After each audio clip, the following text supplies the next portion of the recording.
Conosco. É uma alegria tê-lo aqui mais uma vez conosco. Alguém que tem nos abençoado poderosamente, né? O Senhor tem dado para nós muita direção através da vida desse servo de Deus, né? E eu quero que você ouça ele atentamente. Amém? Abra o seu coração, abra a sua mente, prepare o seu espírito para receber coisas grandes e poderosas do Senhor. E o pastor tem liberdade, pode ir até a hora que o pastor quiser, fique à vontade. Obrigado, amigo. Obrigado. Bom dia, gente. Vocês estão bem?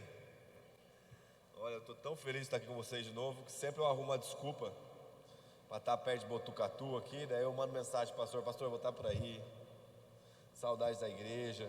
Eu acho que já é minha quarta vez aqui. Acho que é a quarta vez, né? Quarta vez. É muito bom. Se a segunda vez demonstra que vocês gostaram, então a quarta, já sou parte da família. Faço parte do hall dos membros da igreja.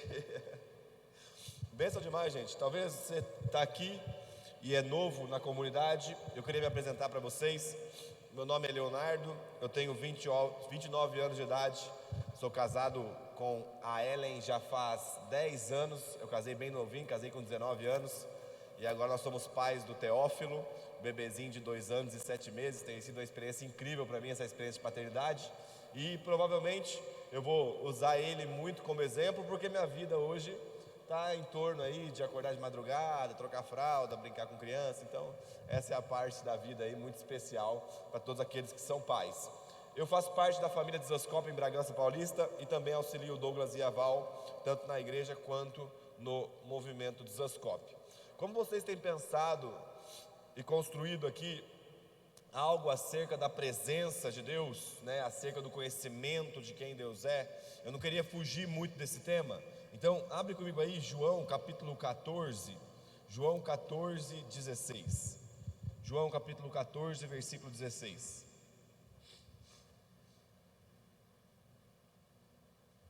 João capítulo 14, versículo 16. A Bíblia diz: e eu pedirei ao Pai, e Ele lhes dará outro Consolador, a fim de que esteja com vocês para sempre. É o Espírito da verdade, que o mundo não pode receber, porque não o vê nem o conhece. Vocês o conhecem, porque Ele habita com vocês e estará com vocês. Vamos orar? Você pode curvar sua cabeça, fechar seus olhos, por gentileza? Pai, muito obrigado, Pai, pelo privilégio que a gente tem de estar reunidos nessa manhã ao redor da sua santa presença. E nós pedimos a Ti, por meio da sua graça, que o Senhor se revele, Senhor, nessa manhã a nós. Revela o Teu conhecimento a nós e nos faça entender e compreender um pouco mais sobre a Sua pessoa. Nós clamamos por iluminação do entendimento, por clareza da Sua palavra, para que nós saiamos daqui marcados, Senhor, pelo poder do Teu Espírito. Fala conosco, ministra o nosso coração e nos faça compreender a Sua palavra, Senhor, a verdade que nos transforma, que nos cura, e a Tua palavra que nos traz um novo estilo de vida também, Senhor. Nós clamamos por sabedoria e revelação, em nome de Jesus. Amém, amém e amém. Glória a Deus. O texto de João capítulo 14, versículo 16, é um texto muito especial, porque Jesus está pedindo algo ao Pai, para que nós fôssemos beneficiados por meio dessa oração. Então, basicamente, Jesus está intercedendo ao Pai para nós, para que nós recebêssemos o Consolador, o Espírito Santo. E é muito interessante que, se a gente pudesse fazer uma estrutura básica para enxergar a Trindade e a sua manifestação no decorrer da história, a gente poderia fazer essa estrutura da seguinte forma: primeiro, o Pai recebe destaque na obra da criação e da providência. Então, ali em Gênesis e todo o Antigo Testamento, nós vemos Deus Pai criando todas as coisas e fazendo com que essas coisas cumpram o seu devido propósito de acordo com a sua santa providência, com o seu santo prover.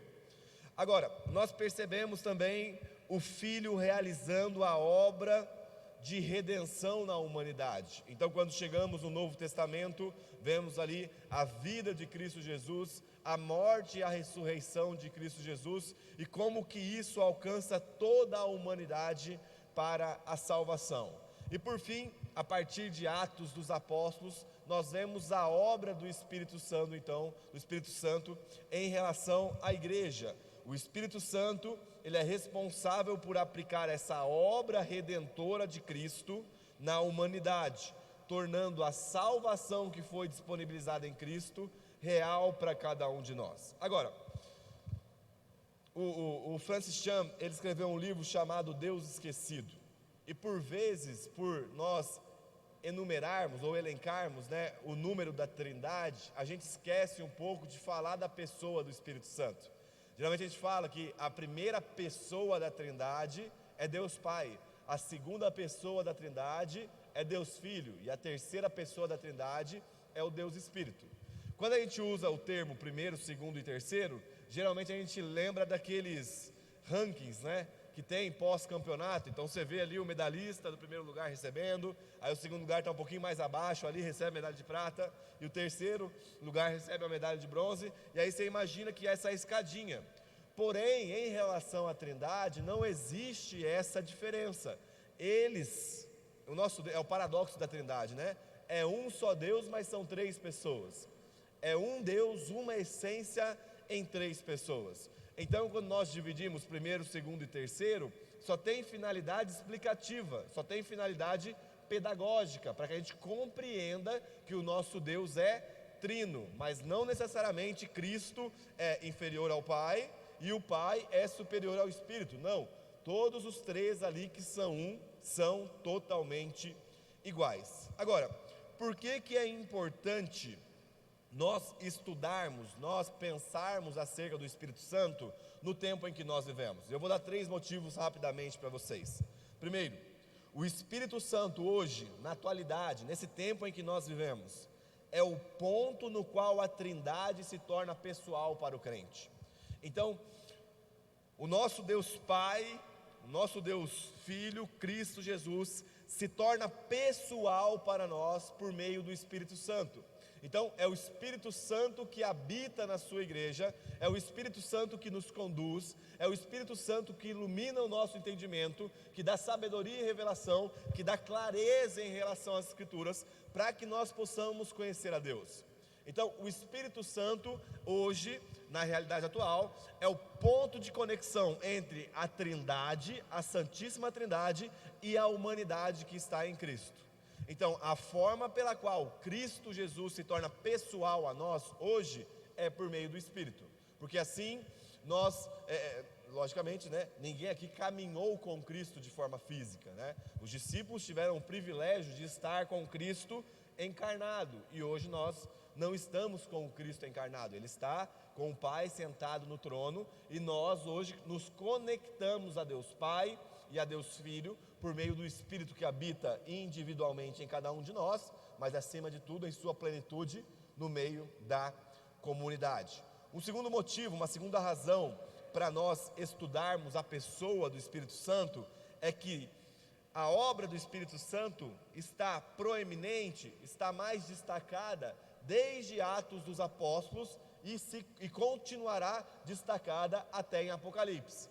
Então, no momento, quem está responsável pelo trabalho da manifestação divina, se a gente pudesse falar assim, é o Espírito Santo.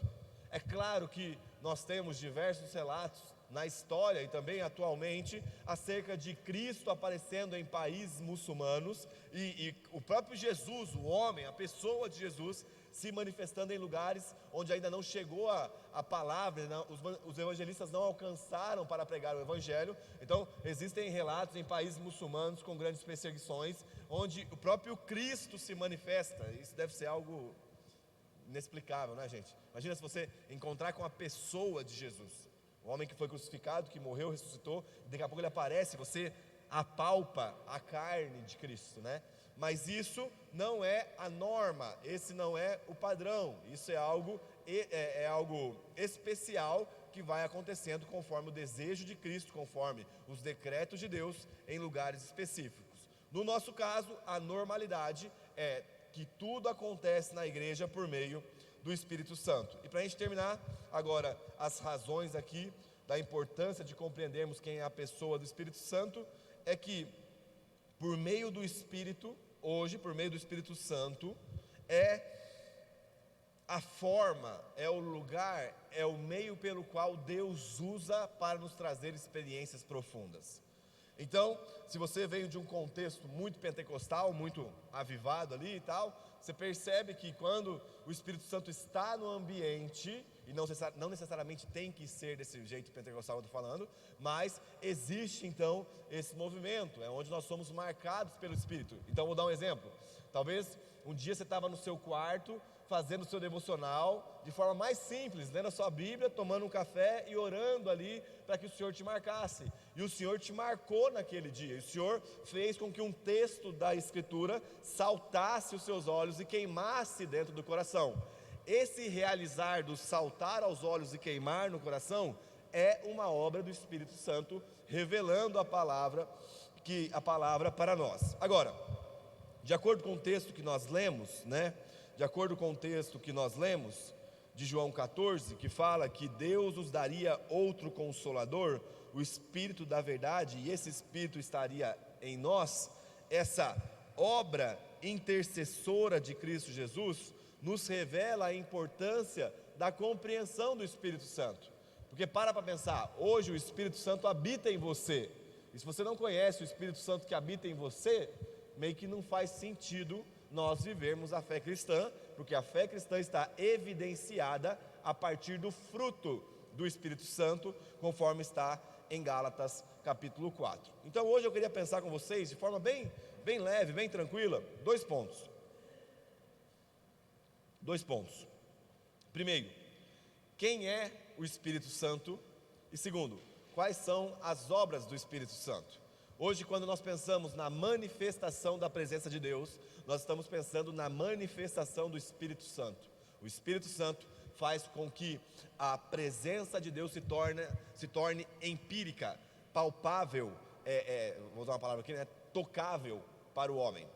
Então, eu queria que você abrisse comigo aí agora em Atos capítulo 5, versículo 3, e vamos compreender um pouquinho quem é o Espírito Santo. Atos capítulo 5, versículo 3.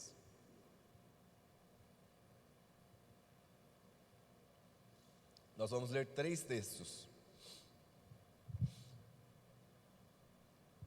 O pastor falou que eu tenho liberdade, gente. Ontem eu preguei, eu dei aula de manhã na base da Jocum aqui em Botucatu. Eu falei 3 horas seguidas.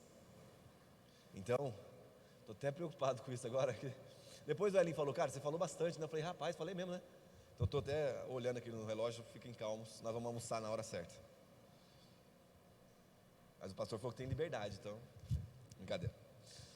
Atos capítulo 5, versículo 3, a Bíblia diz: Então Pedro disse: Ananias, por que você permitiu que Satanás enchesse o seu coração para que você mentisse ao Espírito Santo, retendo parte do valor do campo?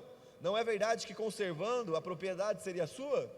E depois de vendida o dinheiro não estaria em seu poder? Por que você decidiu fazer uma coisa dessa? Você não mentiu para homens, mas mentiu para Deus.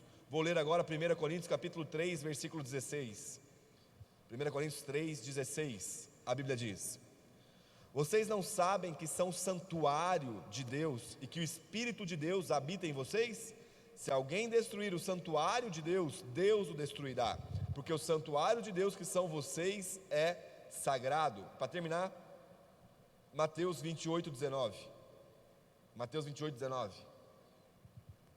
A Bíblia diz: Portanto, vão e façam discípulos de todas as nações, batizando-os em nome do Pai, do Filho e do Espírito Santo. Esses 3 textos que nós lemos aqui agora nos traz a consciência de que o Espírito Santo é Deus. Então, se a primeira pergunta que nós vamos responder é: quem é o Espírito Santo? O Espírito Santo é Deus. Porque, como eu disse, gente, parece que foi colocado dentro da nossa cultura brasileira por uma grande influência pentecostal, e eu não estou criticando não, porque tem uma cultura incrível, que o Espírito Santo só se manifesta quando alguém começa a orar em línguas, quando alguém começa a sapatear, quando alguém começa a profetizar, quando alguém começa a gritar e coisa do tipo. Isso pode ser uma manifestação do Espírito Santo, mas não necessariamente é só assim que o Espírito Santo se manifesta. Uma das frases que eu gosto de falar bastante é que eu creio muito no cair do Espírito. Não sei se vocês já viram, né? Algumas orações onde pessoas impõem a mão na cabeça e pessoas caem no poder do Espírito Santo. Eu creio nisso. Mas eu creio ainda mais que essa experiência te capacita a ter um poder para que na hora que você levante, você não esteja somente caindo no Espírito, mas também vivendo por meio do Espírito Santo. Às vezes a gente vincula a obra do Espírito Santo, a pessoa do Espírito Santo, a questões espetaculares. De fato, isso também pode ser acompanhado. Porém, a pergunta que fica para nós é: imagina se um dia você for orar por um enfermo. Então, você está lá, tem algum parente seu que está acamado, não sei, em câncer terminal. E aí você foi lá e orou por meio do poder do Espírito Santo, que é Deus e pode curar, Ele é Deus, Ele pode curar. E aí você vai e coloca a mão e fala: eu vou orar, e essa pessoa vai ser curada. E você ora lá: Senhor, cura essa pessoa aqui, por favor. Senhor, eu peço em nome de Jesus que o Senhor possa entrar trazendo cura em tudo aquilo que está desregulado e tal, e tal, e tal. E aí não acontece a cura. Eu te pergunto, você vai continuar visitando essa pessoa toda semana movida pelo Espírito Santo? Porque isso é um ato tão sobrenatural no tempo em que a gente vive, que se torna até menos comum do que os milagres que podem acontecer. O nosso desafio é compreender que o Espírito Santo é Deus, e se Ele é Deus, Ele tem direito, Ele é Senhor sobre as nossas vidas. Gente, uma falsa ideia, e eu acho que já falei isso aqui em algum momento, porque é algo que eu falo sempre que eu vou ministrar. Nós temos uma falsa ideia de neutralidade. Então, vamos supor, você pensa que cantar louvor é um ato santo. Então você está aqui e tal, é um ato santo. Você pensa que orar é um ato santo. Porém, o apóstolo Paulo vai falar em Romanos capítulo 8, versículo 5, o seguinte: Romanos 8, 5. Os que vivem segundo a carne se inclinam para as coisas da carne, mas os que vivem segundo o Espírito se inclinam para as coisas do Espírito. Em suma, a vida do homem, a vida da pessoa, ela pode estar em uma posição de servir somente a dois senhores. Ou nós servimos a carne em um espírito de rebeldia, ou então nós entregamos ao servir do Espírito, que manifesta as obras de Cristo. Só que, gente, escuta, o Espírito Santo é Deus, e se Ele é Deus, Ele é Senhor. Então, Ele tem o poder e Ele tem o direito de nos ordenar a fazer coisas. Quando o Espírito Santo fala: olha, entrega algo, olha, ame, olha, faça isso ou faça aquilo, não é sugestivo. Ele não está nos sugerindo que façamos, Ele está nos ordenando, porque Ele é Deus. Isso tem que ficar fixo dentro do nosso coração. O Espírito Santo é Deus, tanto quanto Deus Pai, tanto quanto Deus Filho. O Espírito Santo é Deus, e por ser Deus, Ele é digno de ser obedecido. Ele merece a nossa obediência. Então, que nós sejamos conhecidos como uma igreja que sim, se move nos poderes sobrenaturais do Espírito, mas também que no dia a dia são pessoas totalmente obedientes ao Espírito de Deus. Porque onde nós estivermos, nós estamos em total conexão com o Espírito Santo. Agora, se a primeira pergunta é quem é o Espírito Santo, a segunda pergunta seria: quais são as obras do Espírito Santo? Então, qual é a função do Espírito Santo? Qual é o trabalho que o Espírito Santo realiza? A primeira obra está lá em João capítulo 3, versículo 5. Abre comigo aí, João 3, 5.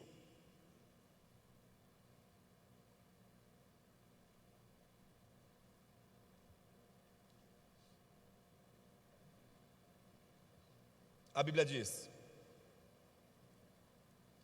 Jesus respondeu: em verdade lhe digo, quem não nascer da água e do Espírito não pode entrar no reino de Deus. O que é nascido da carne é carne, o que é nascido do Espírito é Espírito. A primeira obra que nós temos aqui no nosso momento de pensamento acerca do Espírito Santo, é a obra do novo nascimento. Então, o nascer de novo é uma obra totalmente do Espírito Santo. Não é algo que nós podemos fazer na força do nosso braço. Um dia, eu abri uma caixinha de perguntas no meu Instagram, e uma das perguntas que eu mais recebo, além de tatuagem é pecado, porque o público que me segue é um público bem jovem, né? Então, a galera sempre pergunta, tatuagem é pecado? E aí um dia perguntaram assim, a galera fica às vezes pegando meu pé, tipo, calvinista, arminiano e tal. E aí, eu não vou entrar nesse mérito, mas perguntaram para mim assim, e se seu filho, e até meio que, é uma pergunta até cruel, né? E se seu filho não for um eleito de Deus para a salvação? O que você vai fazer? E eu entendi a pergunta da pessoa, e ela queria questionar a doutrina da eleição de Deus, mas a grande questão, gente, é que ainda que exista ou não exista a doutrina da eleição, eu nunca vou conseguir fazer meu filho nascer de novo. Eu nunca vou conseguir, na força do meu braço, realizar a obra de transformar um coração de pedra em carne. O que eu pude fazer por ele é fazer ele nascer da carne. Então minha esposa e eu nos amamos, e aí nasceu meu filho. Eu que sou carne, minha esposa que é carne, geramos um filho segundo a carne. A obra do novo nascimento só pode ser realizada pelo Espírito Santo. Então, ainda que nós ensinamos os caminhos do Senhor para os nossos filhos, e precisamos fazer isso, nós não podemos esquecer de interceder por eles continuamente, porque é uma obra que o Espírito Santo precisa fazer dentro deles. A minha esposa, gente, a minha esposa é bisneta de pastor, neta de pastor, filha de pastor, todo mundo da família dela é pastor, mas ela precisou um dia ter um encontro profundo com o Espírito Santo, porque um exemplo que eu dou é, se você pegar uma cadeira, sentar numa garagem, ficar lá um ano, isso não vai te fazer um carro. Então pare e pense comigo, você pega uma cadeira de plástico, senta na garagem da sua casa, isso não vai te fazer um carro, você vai ser uma pessoa sentada na garagem. Você vir na igreja e ficar sentado numa cadeira não te faz um crente. Pode fazer alguém moral, ético, religioso, mas um crente na pessoa de Jesus Cristo só vai acontecer quando a obra salvífica do Espírito Santo for realizada no seu coração. Por isso que é considerado um novo nascimento. Por isso que é considerado um milagre do Espírito, porque ele pega o nosso coração que antes era de pedra e agora transforma em carne. Em suma, ele transforma aquilo que era morte em vida. O novo nascimento é a primeira obra do Espírito Santo. Um exemplo que eu gosto de dar é quando Jesus vai ressuscitar Lázaro. Vocês lembram? Que estava lá, né, a tumba de Lázaro já fedia o corpo, já estava muitos dias lá, e aí Jesus chega. Quando Jesus chega lá e anuncia vida a Lázaro, o Espírito Santo da verdade sai e entra dentro de Lázaro, trazendo vida àquilo que estava morto. Então o Espírito é o agente de vida. Não é diferente com o que aconteceu com a gente. É como se nós estivéssemos mortos, porém andando por aí, e um dia nós ouvíssemos a mensagem do Evangelho e nós escutássemos a voz de Jesus por meio da fé. Maria, vem a vida. E quando ele fala, vem a vida, o Espírito Santo então entra no coração de Maria. João, Tiago, seja lá qual for o seu nome, vem a vida. E aí quando a gente ouve o chamado de Cristo, o próprio Espírito realiza a obra do novo nascimento dentro de nós. Gente, nós precisamos compreender que a obra do novo nascimento é totalmente do Espírito Santo. Tito capítulo 3, versículo 4, a Bíblia diz: mas quando se manifestou a bondade de Deus, nosso Salvador, e o seu amor por todos, Ele nos salvou não por obras de justiça praticada por nós, mas segundo a sua misericórdia. Cristo, ou Deus, nos salvou mediante o lavar regenerador e renovador do Espírito Santo, que Ele derramou sobre nós ricamente por meio de Jesus Cristo, a fim de que, justificados por sua graça, nos tornemos herdeiros, segundo a esperança da vida eterna. Então não é assim, vou me tornar um crente, vou te tornar um crente, pronto, crente. Não. É o Espírito entrando dentro do coração de cada um de nós e realizando uma obra que somente Ele pode realizar. Agora, a primeira obra é a obra do novo nascimento, e a segunda obra, ela é muito nobre. A segunda obra que o Espírito Santo faz em nós está lá em Romanos capítulo 8, versículo 26. Romanos 8, 26.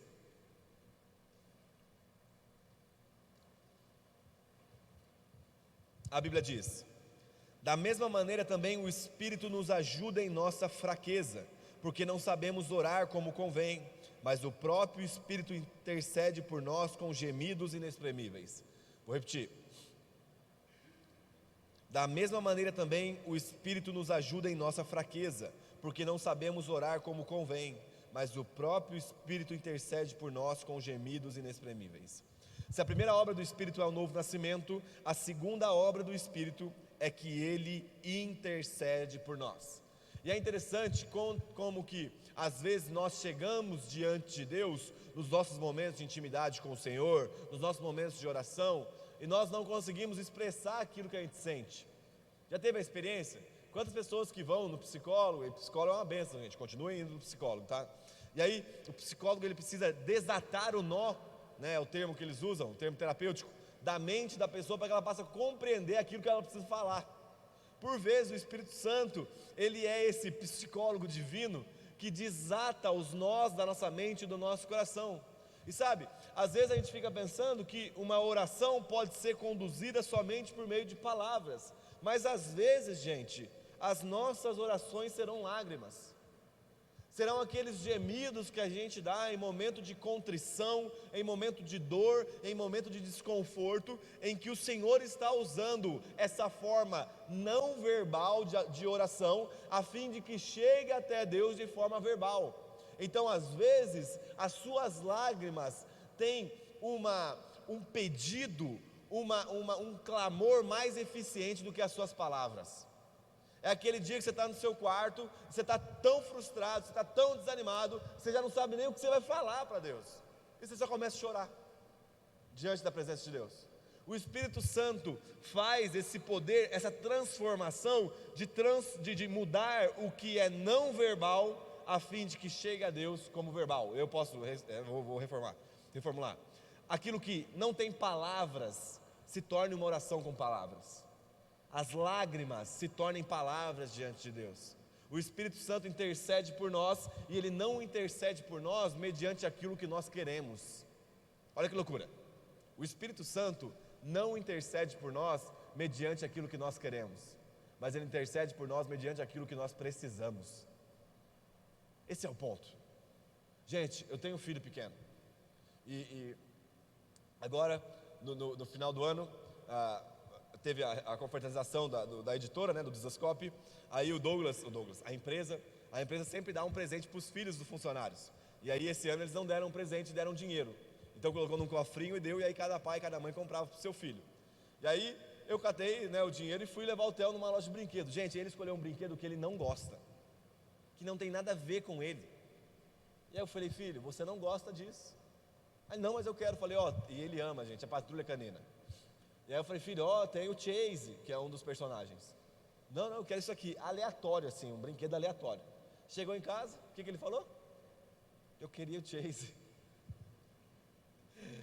E o Espírito Santo tem a mesma função que eu tive para o Theo ali naquele momento. Filho, isso é o que você pensa que você quer, mas o que você precisa de verdade é isso aqui. Então, às vezes, eu vou falar algo, gente, que eu quero que vocês escutem com muito amor. Às vezes você está orando por uma cura física, e o Espírito Santo tem total poder de te curar naquele momento. Porém, às vezes, Deus está usando essa doença física para te curar de uma doença oculta que você nem sabe que tem. Então Deus permite que talvez você permaneça com aquela dor, com aquele desconforto, com aquela doença, para lidar com doenças que são internas e que são infinitamente mais danosas do que a doença física. E é claro que Ele tem poder tanto para curar a doença interna e a doença física, e nós oramos para que pessoas sejam curadas, mas às vezes nós estamos orando: Senhor, tira essa dor das minhas costas, Senhor, tira essa dor das minhas costas. E na verdade, Deus está usando essa dor nas costas para lidar com o seu orgulho. Deus está usando essa dor nas costas para lidar com a sua desconfiança. Às vezes está orando: Senhor, eu precisava de um aumento de salário, Senhor, eu precisava de um aumento de salário. E o Espírito Santo está levando até Deus, e lá para Deus está chegando um telefone sem fio diferente, mas esse é positivo. Chega diante de Deus, o que? Aumenta a minha confiança de que o Senhor vai prover aquilo que eu preciso. Então o Espírito Santo, ele tem essa ferramenta de transformar as orações que nós pensamos que precisamos, naquilo que nós pensamos que queremos, mas na verdade ele transforma naquilo que nós precisamos de fato. Então o Espírito Santo opera no novo nascimento, o Espírito Santo intercede por nós, e o Espírito Santo também opera santificação. Romanos capítulo 8, versículo 3, Romanos 8, 13.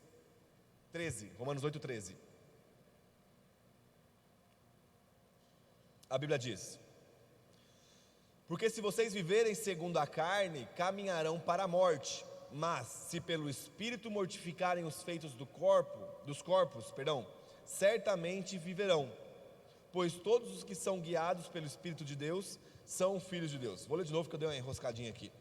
Porque se vocês viverem segundo a carne, caminharão para a morte, mas se pelo Espírito mortificarem os feitos do corpo, certamente viverão, pois todos os que são guiados pelo Espírito de Deus são filhos de Deus. A palavra santificação já se tornou muito comum, já se tornou muito corriqueira no nosso meio. Se eu pudesse definir a palavra santificação aqui hoje para você compreender melhor o que é, basicamente eu definiria da seguinte forma: santificação é a transformação contínua, uma obra, um processo do caráter moral e espiritual, para que a vida do crente passe de fato a espelhar a porção que ele já tem, ou a posição que ele já tem aos olhos de Deus. Então, diante de Deus, Ele, o meu Pai, nosso Pai, me vê em uma forma que eu sou em Cristo. Então Deus me enxerga sem minhas falhas, e também enxerga com as minhas falhas. Esse Leonardo em Cristo é o Leonardo que eu estou me tornando cada dia mais pela obra da santificação de Cristo Jesus. Então assim, talvez você tenha dificuldade com ira, talvez você é muito bravo, talvez você é muito explosivo. O Espírito Santo é alguém que mortifica essa explosão, essa ira dentro de você, ao mesmo tempo te conduzindo a uma forma de se viver mansa e humilde. Então, a obra de santificação do Espírito Santo, ela tem duas finalidades. Uma negativa, que é mortificar. Mortifica o pecado e ela nos traz a nova vida segundo o estilo de vida. Segundo o estilo de vida de Cristo. Escuta, eu vou te falar. Uma vez, a gente estava na igreja, aí a gente recebeu a ligação de um casal. E aí esse casal, eles tinham tido uma discussão, eram novos, casados de novo, né? E não é uma justificativa, mas eles eram casados de novos. E eles tiveram uma discussão e o marido empurrou a esposa. O marido deu um empurrão na esposa. E aí nisso eles ligaram para nós. Chegou lá, eu fiquei pensando, cara do céu. Aí, beleza, né? Sentei com a menina e falei assim, ó, o procedimento normal é você chamar a polícia e fazer um BO, porque é uma agressão. Isso excede o nível religioso de aconselhamento, se torna crime, né? O que ele fez foi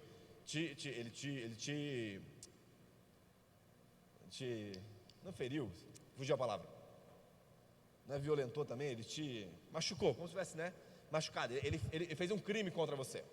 E aí ela, não, pelo amor de Deus, não sei o que, vou chamar a polícia para ele, não, ele estava com a cabeça quente, tal, eu falei, então beleza, faz o seguinte, vai dar uma volta, que a gente vai conversar com ele. A gente sentou para conversar com esse irmão. E aí eu falei, cara, você está ficando louco? Como é que você empurra sua esposa, cara? Aí, não, deixa eu te explicar. O meu bisavô batia na minha bisavó. O meu vô batia na minha avó. Eu vi o meu pai bater na minha mãe. Então isso que eu estou fazendo é natural da minha família. Eu falei, amigão, deixa eu te falar uma coisa. Você esqueceu que você nasceu de novo. E agora você não faz mais parte da sua família corrompida, depravada. Você faz parte da família de Cristo. E na família de Cristo, homens não agridem mulheres. Então você não pode usar o histórico da sua família para justificar um erro que você tem feito constantemente. Porque se você nasceu de novo, meu irmão, minha irmã, o Espírito Santo está transformando o seu coração. Antes de Cristo você era violento. Antes de Cristo você era grosso, chucro. Agora em Cristo você é como Cristo, por meio da obra do Espírito Santo. Então não podemos usar histórico familiar ou erros passados para justificar erros presentes. É claro que nós teremos dificuldades na caminhada, porque ainda temos alguns vícios que tentam nos roubar da presença de Deus, mas não podemos usar isso como justificativa, porque o Espírito Santo está constantemente mortificando o pecado em nós e fazendo com que a vida de Cristo se torne evidente por meio de nós. A pergunta, gente, se você está... E foi interessante, né? A gente teve agora a virada de ano, nós estamos, hoje é dia 20, né? 21 de janeiro, faz 21 dias que a gente começou o ano novo. E geralmente no final do ano a gente faz um balanço de como foi o nosso ano, né? E a pergunta que é, quais foram os padrões que você usou para medir se você cresceu ou se você retrocedeu? Aí você pode pensar, cara, troquei de carro, tive um filho, comprei uma casa, tive uma promoção, beleza.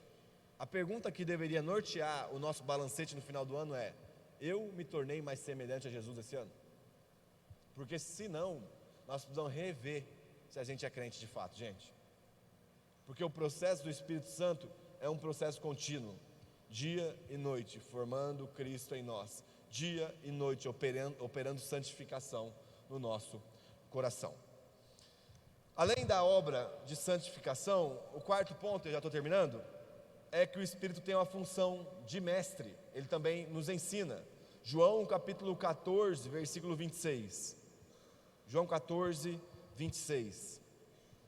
Mas o Consolador, o Espírito Santo, que o Pai enviará em meu nome, esse ensinará a vocês todas as coisas e fará com que se lembrem de tudo o que eu lhes disse. João 15, 26. Quando, porém, vier o Consolador, que eu enviarei a vocês da parte do Pai, o Espírito da verdade que dele procede, esse dará testemunhará acerca de mim. Jesus está falando. João 16, 13. Porém, quando vier o Espírito da verdade, ele os guiará em toda a verdade. Ele não falará por si mesmo, mas dirá tudo o que ouvir e anunciará o que ouvir de mim e anunciará a vocês as coisas que estão para acontecer. Ele me glorificará porque vai receber do que é meu e anunciará isso a vocês. O nosso desafio enquanto cristãos é, ao nos debruçarmos sobre a palavra de Deus, sobre as Escrituras, é compreender que além do aspecto intelectual que a Bíblia tem para a nossa vida, então é lógico que é um livro que tem uma estrutura textual, um gênero literário, né? Nós lemos palavras, então tem esse aspecto intelectual, mas acima de tudo existe um aspecto revelacional.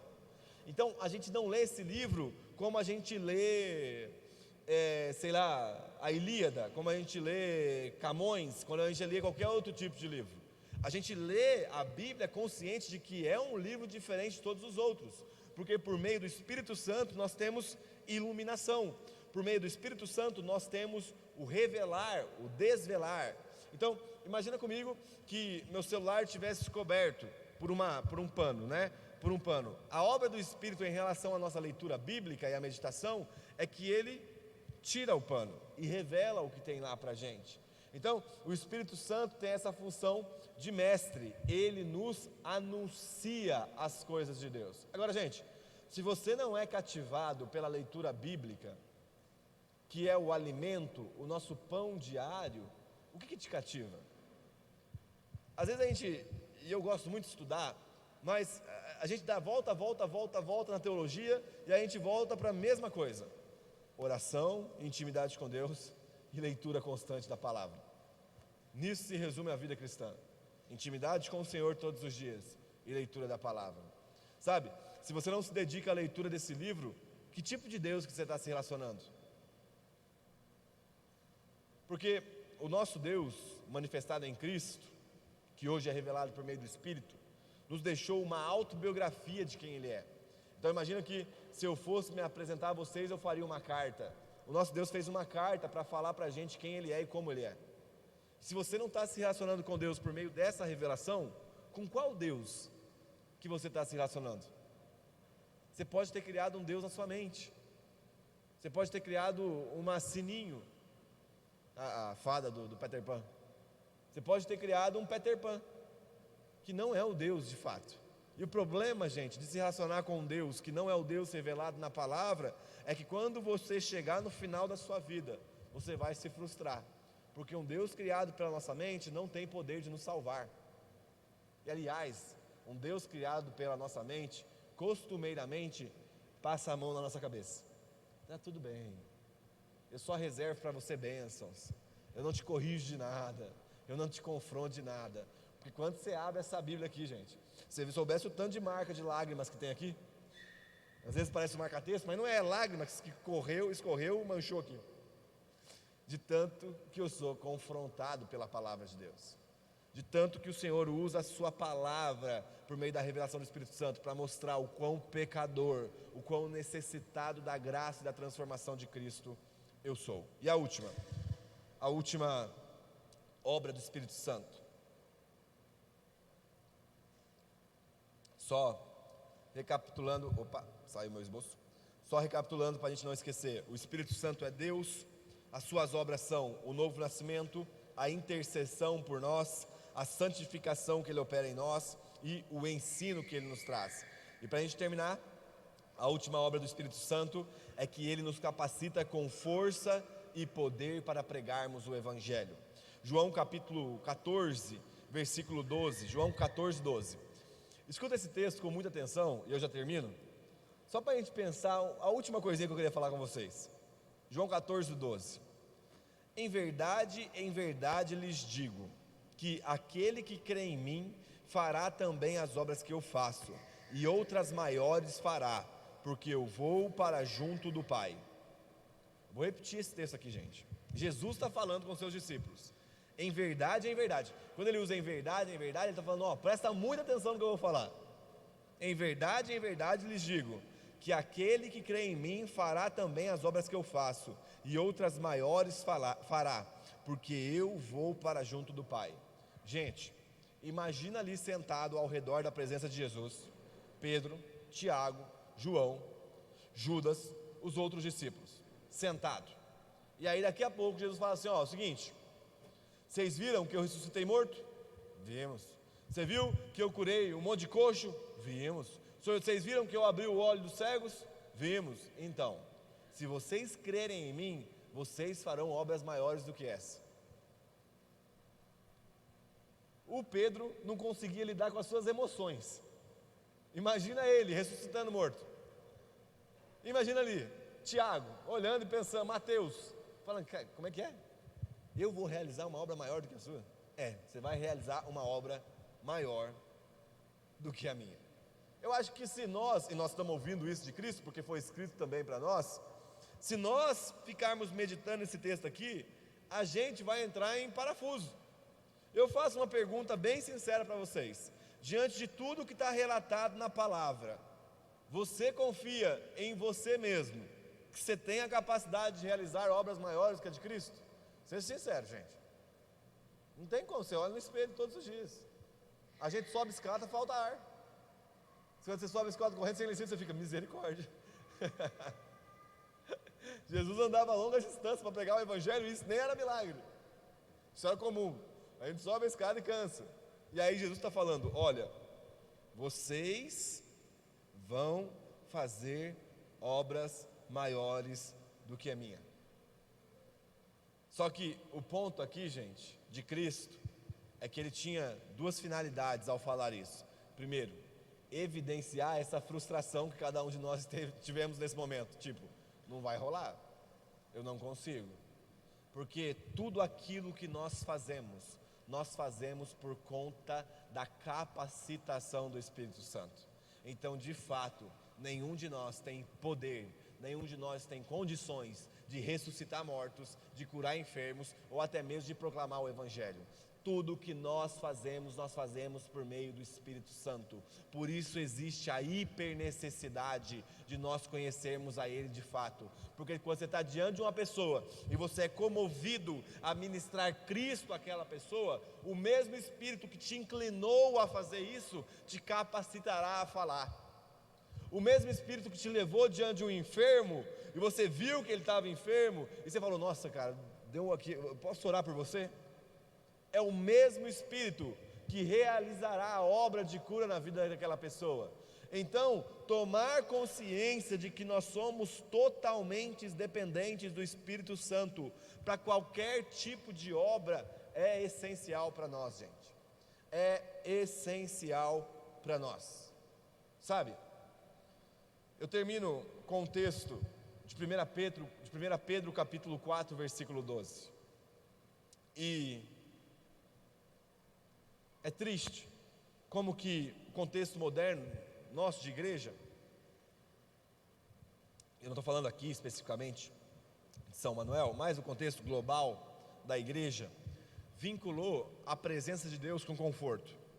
Então assim, Deus tem tudo para te abençoar, e quando você pensa abençoar, você pensa no conforto, você nunca pensa no desconforto. Então, olha que coisa interessante, se paga mais é de Deus, aí fica fácil, né, gente? Pô, Deus abriu uma porta de emprego, por quê? Eu vou ganhar R$2.000 a mais. Mas se fosse você ganhar R$2.000 a menos, é do diabo?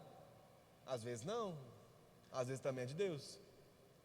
Então, vincular a presença de Deus a um conforto egoísta, avarento, ganancioso, é totalmente errado.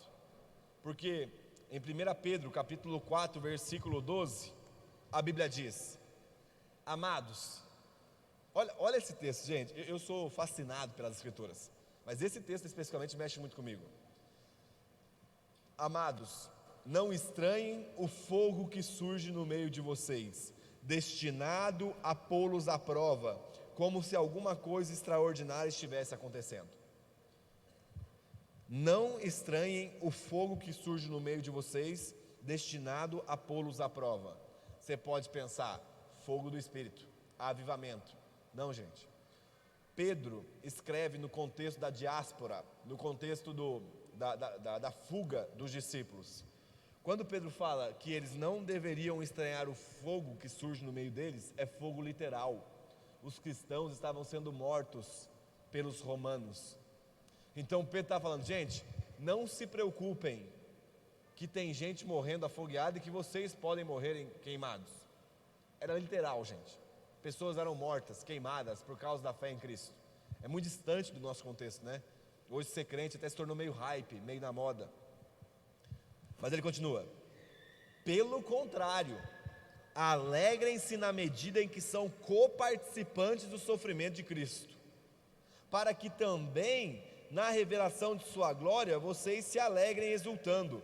Se são insultados pelo nome de Cristo, vocês são bem-aventurados, porque o Espírito de glória, que é o Espírito de Deus, repousa sobre vocês. Esse texto aqui, gente, explode a nossa cabeça. Pedro está escrevendo aos seus discípulos, e ele está falando assim: haverá perseguição, haverá desconforto, e essa perseguição e esse desconforto, no caso deles, era risco de vida, risco iminente de vida, eles podiam ser mortos a qualquer momento, os filhos deles podiam ser queimados na frente deles, e Pedro está falando, não se preocupem com isso, porque se vocês sofrem pela causa de Cristo, a glória de Cristo se manifestará na vida de vocês, porque no meio do sofrimento, existe uma promessa: o Espírito Santo repousará sobre a igreja. Então, gente, o Espírito Santo repousa, ele deita, ele se coloca sobre nós, geralmente em momentos de sofrimento. Não vincule o estar com Deus com o estar confortável. Vincule o estar com Deus estar com você em todos os momentos, inclusive nos momentos desconfortáveis. Inclusive nos momentos confortáveis. Nossa, estou passando aqui por uma perseguição. Nossa, estou passando por uma tribulação. Nossa, estou passando por um momento de sofrimento. Eu devo ter feito alguma coisa errada. Não, irmão, isso é circunstância da vida. Acontecem questões ruins por causa do nosso pecado, no geral, consequências do pecado. Mas a promessa é que ainda nas circunstâncias ruins, o Espírito repousa, o Espírito descansa, o Espírito cai, o Espírito se coloca sobre nós. Sabe, existe uma história, a gente não sabe se é válida, de um autor chamado Tácito. É um historiador romano da época de Cristo, não crente. Então é um historiador que relatava a história de Roma na época de Cristo, e ele não era cristão. Então, por conta da igreja na época, ele contemplava muito muito crente sendo morto. Você assistiu o filme de Paulo ali, né? Você vai perceber isso. E tem um determinado momento na história de Tácito, que escreveu um livro chamado Anais, que significaria análise, né? Que são histórias, onde ele fala que tinham 2 soldados romanos matando um cristão. E aí tinha um cristão pendurado em um poste e o fogo foi ateado nele. E aí o Tácito registra que um soldado perguntou para o outro: esse cara cria em Deus? Aí o outro soldado fala: cria. Aí o soldado pergunta: mas cadê será o Deus dele nesse momento que ele está sendo queimado lá? Aí o outro soldado responde: está lá junto com ele. Porque, gente, nunca houve na Bíblia uma promessa de conforto. O que houve na Bíblia em todo momento é uma promessa de presença. A presença de Deus está conosco continuamente. Estou sofrendo, a presença de Deus está comigo nesse momento. Estou tranquilo, de boa, a presença de Deus está comigo nesse momento. E é nisso que nós nos agarramos. Gente, não creiam no falso evangelho do conforto, porque Cristo viveu uma vida desconfortável. Quanto mais nós viveremos, nós precisamos nos agarrarmos à verdade de que quer no desconforto, quer na bonança ou quer na pobreza, o Espírito Santo repousa a sua santa presença sobre nós. E é isso que nos traz descanso. É a gente chorar convicto de que cada lágrima que está caindo tem um destinatário: o coração de Deus. Ela cai no chão de forma simbólica, mas ela sobe aos céus por meio da intercessão do Espírito. Cada sofrimento, e eu estou falando aqui no contexto geral, mas talvez está passando por algo muito difícil. Só, cara, entenda, é que nesses momentos a glória de Cristo pode ser manifestada na sua vida. E não existe questão mais nobre para o ser humano. Gente, não existe riqueza maior para o homem do que permitir que Cristo seja evidente na sua vida, mesmo por meio do sofrimento. Sabe, e agora eu termino, de verdade. O The Chosen, que é a série, né, que está relatando a vida de Jesus numa perspectiva bem legal.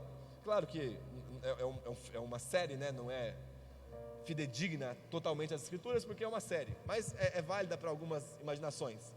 Tem uma passagem, e a gente não tem na Bíblia, mas eu creio que vale a reflexão, em que Tiago, o apóstolo Tiago, ele chega diante de Jesus mancando. Ele tinha um problema na sua perna, se eu não me engano era no quadril, e ele era manco.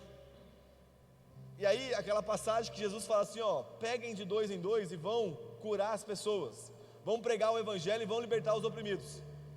Jesus sai da cena, e aí Tiago meio que vai mancando falar com Jesus, tipo: Jesus. Aí Jesus vira para ele, é muito legal que o ator foi uma cena espetacular. E aí ele fala assim: deixa eu te perguntar, o senhor mandou a gente para curar pessoas? Aí ele chama Tiago de a little James, pequeno Tiago. E aí ele fala assim: sim, para curar pessoas. Aí Tiago meio que olha para a cara dele: mas é que eu sou manco, eu não consigo andar, eu me sinto um peso. E aí Jesus fala assim: você nunca mais pode falar isso, porque se eu te curar nesse momento, eu poderia te curar nesse momento, você teria uma história de cura. Agora, imagina o que vai ser você, com a sua fraqueza, ser usado por mim para curar a muitos, mesmo você não sendo curado. Isso demonstra confiança em Deus, meu irmão. E se a gente morrer com a dor que nos incomoda a vida inteira, mas ainda assim permanecer sendo boca profética na vida dos outros irmãos? Porque se a sua fé está vinculada a uma circunstância, a uma resolução de problema que Cristo pode fazer na sua vida, você não entendeu o Evangelho. O Evangelho é: eu me agarro em Cristo, independente das circunstâncias que eu estou passando. Nossa, mas seu pai morreu de câncer, mas eu creio que o meu Deus tem total poder para curar toda e qualquer doença. Nossa, mas você não enxerga bem, como que você ora por cura pelo cego? Porque não é algo manifestado em mim, eu oro a partir da revelação do Cristo que eu tenho. As minhas fraquezas são evidência de que Ele é bom o bastante para curar através de mim, que sou só uma ferramenta. Então esse é o nosso desafio, gente. por meio dos nossos sofrimentos, permitir que a presença de Deus seja evidenciada. Nós temos que parar de orar para Deus tirar o sofrimento da nossa vida. Nós temos que começar a orar: Senhor, mesmo em meio ao sofrimento, se manifesta através de mim. Porque Paulo vai falar que as nossas tribulações são leves e momentâneas. Leves e momentâneas. Imagina uma folha jogada ao ar, leve, algo que vai para lá, vai para lá. Isso é a tribulação.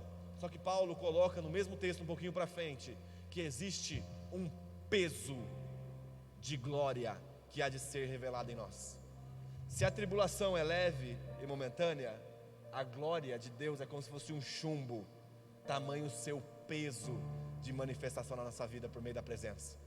Esse é o nosso desafio: permitir que em todo e qualquer momento o Espírito Santo se manifeste através de nós. Vamos orar, fica de pé no seu lugar.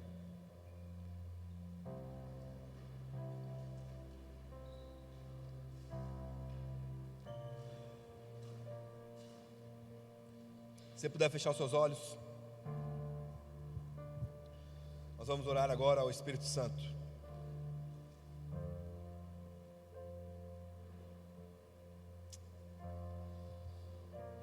Espírito Santo, eis-nos aqui nessa manhã, Senhor. Homens e mulheres que são moradas de Ti, homens e mulheres que são Teu templo, Senhor. Nós oramos declarando que nós estamos totalmente submissos à Tua presença, Senhor. Perdão pelas vezes que houve rebeldia no nosso coração e algum tipo de fuga em relação à Sua ordenança. Nós Te pedimos perdão, Senhor.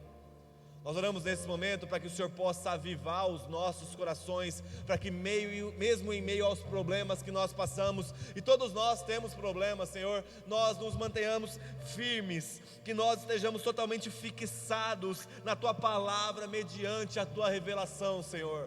Traga a consciência dos meus irmãos nesse momento, que a Tua presença é contínua, constante e consistente na vida de cada um deles, Senhor. Aquele que sofre com um senso de abandono, de orfandade, que possa ser encharcado com a Sua presença nesse momento. Capacita-nos como igreja, Senhor, a pregarmos o Evangelho com poder, com manifestação, com maravilha, Senhor. Leva-nos, apesar das nossas fraquezas, a proclamar que nós somos pequenos, mas nós cremos em um Deus que é infinitamente grande, um Deus que é totalmente capaz de curar, apesar das nossas carências, um Deus que é capaz, que tem total capacidade de transformar, apesar das nossas dificuldades. Senhor, usa-nos para a Tua glória. Espírito Santo, tira os nossos olhos de nós mesmos e nos leva a contemplarmos a Ti, Senhor. Deixa-nos Te ver, porque quando a gente Te vê, Senhor, quando o nosso coração descansar em Ti, todas as coisas estarão no seu lugar, e nós oramos por isso. Se manifesta através de nós, em nome de Jesus, em nome de Jesus.